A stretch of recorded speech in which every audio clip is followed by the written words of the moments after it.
ito ay rated SPG. Striktong patnubay at gabay ng magulang ang kailangan. Isang mapagpalang araw mga kapamilya. Handang-handa na ang buong tropa ni Tanggol at Supremo para sa kanilang unang misyon kay Senyor Facundo. Nabigla naman sina Enteng, ngunit wala na silang pamimilian pa. Habang si Mayor Celso naman ay hindi matanggap ang nangyari kay Bubbles. Sinisisi niya ang kanyang sarili dahil hindi man lang niya naprotektahan ang kanyang apo.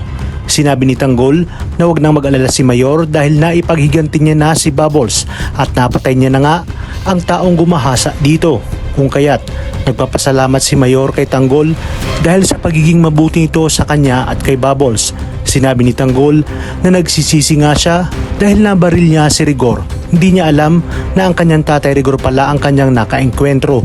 Ngunit may isang banda sa kanya kung bakit sa lahat ng ginagawa niya ay walang nakikitang tama si Rigor. At nagawa pa nga siyang ipakulong at barilin ito.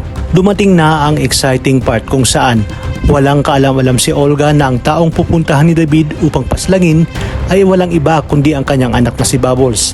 Maya-maya pa ay nakarating na nga si David at Bullet, 10 ng kanyang kasamahan sa lugar ni na Bubbles. Habang sina Tanggol at Mayor naman ay malapit na sa Toledo. Nais makita ni Mayor Celso si Bubbles at Aling Betchay hanggang sa napuruhan na nga ni David si Bubbles at tinawag na ni Bullet si David dahil nalaman niya na kukuyugon na sila ng mga taong naroroon.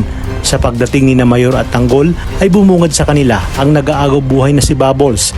Galit na galit si Mayor at Tanggol kaya agad nilang hinabol ang mga armadong kalalakihan na may gawa nito kay Bubbles. Hanggang sa nangyari na nga ang pakikipagpatintero at balita ng mga bala at bakbakan at dito walang humpay na pinaulanan ni Tanggol si David ng bala.